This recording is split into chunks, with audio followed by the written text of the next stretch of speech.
All right, hello everybody. Today we're going to be talking about how chronic health conditions and mental health interact and why this matters so much to our OT practice. Um, so Rachel Holm, me, and Marie both completed this presentation together, and we're going to dive into our slides and letting you guys know what we found. By the end of this presentation, you should be able to explain the connection between chronic illness and mental health, identify how this combination impacts occupational performance across daily life areas, and describe key evidence based treatments and OT interventions. So, when we say chronic health condition, we're talking more about a long term health problem that lasts more than a year and it requires ongoing medical care, limits daily activities, or both. Common co occurring mental health conditions in this population include like depression, anxiety, mood disorders, and chronic stress. Clinically, this matters because physical and mental health are inseparable and they directly impact how people manage their daily lives, roles, and routines, which obviously is central to OT.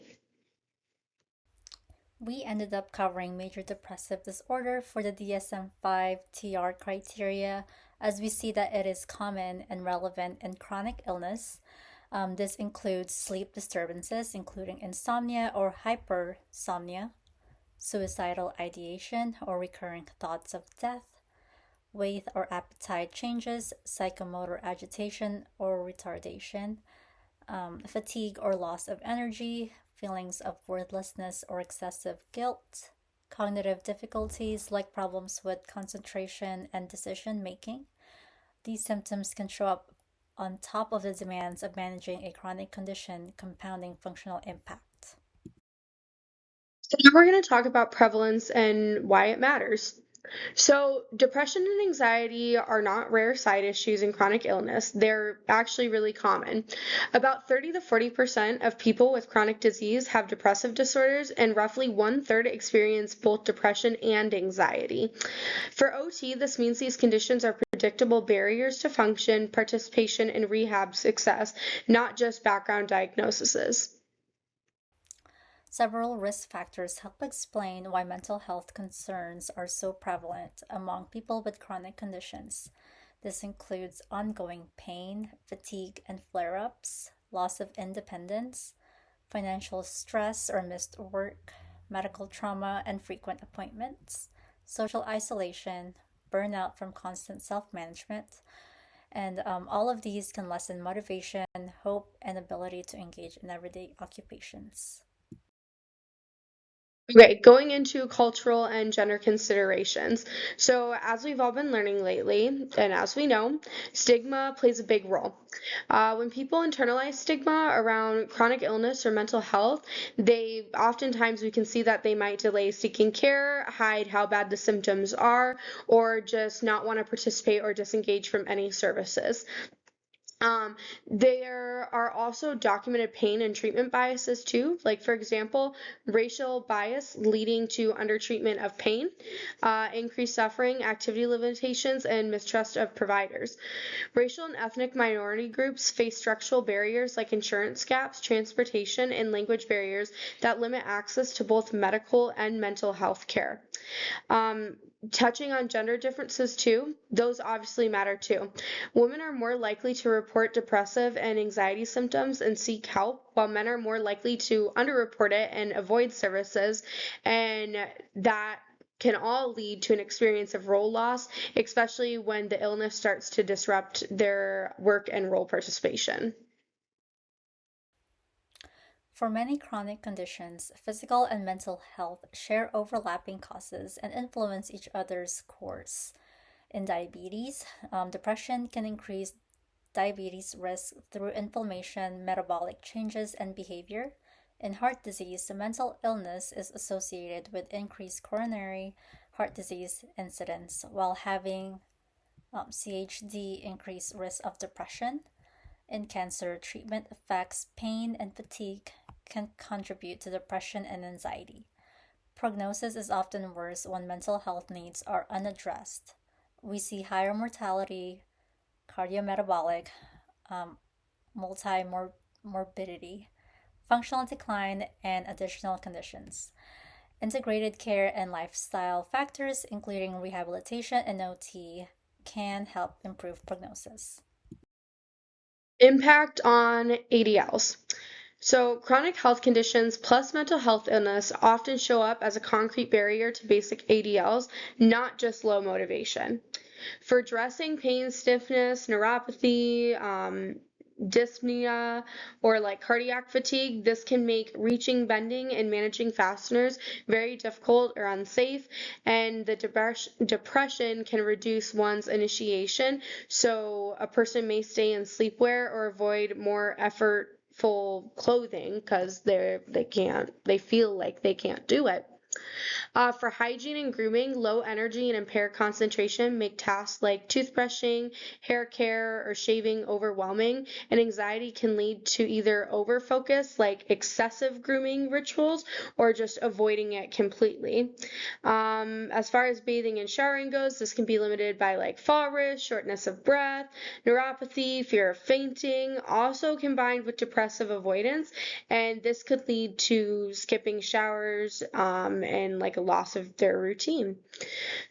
Eating can be disrupted by special diets and medication timing, fatigue and pain that complicate meal prep or that make us not feel hungry. And this can decrease our appetite, kind of like I just said, in depression or overeating as coping, all of which can worsen the medical risk. So there's a lot of factors we have to take into consideration that oftentimes are overlooked. In IADLs, we see similar patterns for meal preparation. Physical barriers like fatigue, pain, or dyspnea make standing, lifting, chopping, and cleaning difficult, while depression and anxiety reduce initiation and planning, leading to eating something less nutritious or skipping meals. Home management tasks such as cleaning and laundry are impacted by both physical limitations and executive function. Over time, clutter, unfinished tasks, and avoidance can contribute to unsafe environments. Then, transportation to medical appointments may be affected by limited endurance and mobility, as well as anxiety or trauma related to medical settings, resulting in cancellations, no shows, and gaps in care. Impact on sleep and rest. Poor sleep is both a symptom and a driver of depression and anxiety. Pain related sleep disruption and patterns of insomnia or hypersomnia are common in chronic illness. Our role as OTs is to evaluate the person's 24-hour patterns, like their activities, environments, and habits, and then support like their sleep routine by redesigning their everyday routines, modifying their environment and sensory input, and integrating behavioral and coping strategies that align with their specific chronic illness and mental health care. Social participation is often reduced. People may experience isolation, reduced energy to engage, changes in friendships and relationships, and a persistent sense of feeling misunderstood. This loss of connection can reinforce depression and anxiety and further decrease engagement in meaningful occupations. Work or school impact. So, chronic health conditions and mental illness often erode the stamina, cognition, and reliability needed for success at work or school. We see attendance issues, brain fog, reduced stamina, and the need for accommodations alongside one's identity changes when valued roles shift. In the workforce, depression is the leading cause of disability. It's associated with absenteeism and presenteeism. In youth, chronic illness and mental health symptoms contribute to absenteeism, lower academic performance, and a higher dropout risk. Here we have the three key domains: evidence based treatment, OT interventions, and the interprofessional team. Evidence based treatments include CBT and ACT, trauma informed care, medications such as SSRIs and SNRIs, and standardized assessments like the PHQ-9 and SF-36. OT interventions focus on routine redesign, activity pacing, self management strategies, environmental modification, and supporting meaningful participation. All of this happens within an interprofessional team that may include a psychiatrist, psychologist, OT, social worker, case manager, and peer support. So, some of the common assessments that Marie and I thought were beneficial for clients like this. The first one would be the COPM because obviously it's going to help us capture the client's identified priorities and like their perceived performance. Another one is patient health questionnaire, the PHQ-9, which would be to like identify depressive symptoms. Other ones are like the brief interview for mental status. This is when cognition is relevant. The health related quality of life measures like the SF36 or FACET is what I call it. And then other functional measures too, like the Barthel Index or modified Barthel Index. All of these basically together are just going to help us better understand both the medical and occupational impacts that our client has on a day to day and help us do our best with treatment planning and doing client-centered care and all that. This diagram highlights how each profession contributes to comprehensive care. Social workers focus on resources and access. Psychiatrists provide medication management. Psychologists offer psychotherapy. Peer support brings lived experiences. And primary care manages overall medical treatment. OT sits in the middle, focusing on daily routines, participation, and the functional application of the care plan in everyday life. Right, OT's unique role. So, obviously, as occupational therapists, as we all know, we bring a unique lens by focusing on daily life, um, sorry guys, participation rather than isolated symptoms. We help bridge the physical and mental health gap. This would be like translating treatment recommendations into functional routines, supporting role balance and identity, and just promoting one's equity and client-centered care across settings.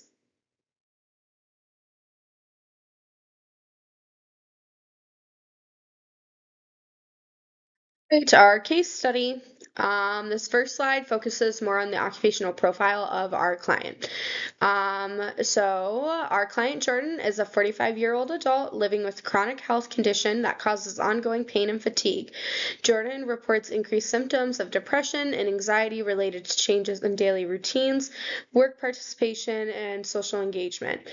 Some current challenges for him would be difficulty initiating and completing morning routines, inconsistent sleep due to pain and fatigue, limited meal preparation with reliance on convenience foods, decreased participation in work and social activities, and low motivation and confidence in daily roles.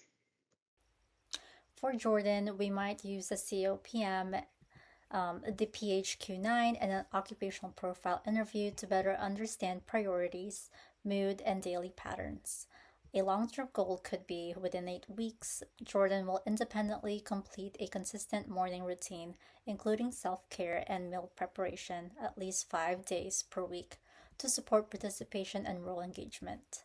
Short term goals might include identifying and implementing 2 energy conservation strategies during morning routines within 3 weeks and engaging in 1 meaningful leisure or social activity weekly within 4 weeks using a structured plan developed in OT. Intervention would center on routine redesign and activity pacing, energy conservation strategies, environmental modifications, and self management strategies embedded into ADLs. So to not just make it like another boring case study, we decided to do like a little short story, just highlighting what OT would be like for Jordan, who's experienced chronic illness and mental health together before OT, and then we have an after OT part. So this case study kind of then ties into our engagement activity as well. So before OT, mornings were the hardest part of Jordan's day. The alarm would go off, but pain and fatigue made getting out of bed feel overwhelming. Tasks like showering or preparing breakfast were often skipped or rushed. By late morning, Jordan already felt behind, frustrated, and disappointed, and those feelings carried into work and social life, leading to withdrawal from friends and increased doubt about being able to keep up with daily roles. So we want you to take this story and start thinking about other factors too that might be impeded by him or others who have common symptoms or illnesses. And then we're going to talk about the OT lens on the other side of what life after OT looked like for Jordan and really paint the picture of how we can come in and help somebody who is struggling with this. During OT, the focus wasn't on doing more, but on doing things differently. Jordan and the therapist broke the morning into smaller, manageable steps, incorporated activity pacing and opportunities to sit, and used simple meal prep strategies that fit energy levels. Over time, mornings became more predictable, even on high pain days. Jordan had strategies to adjust rather than give up. OT also supported re engagement in meaningful activities with a structured plan for one enjoyable activity each week, which helped rebuild confidence and a sense of control over daily life, work, and social roles.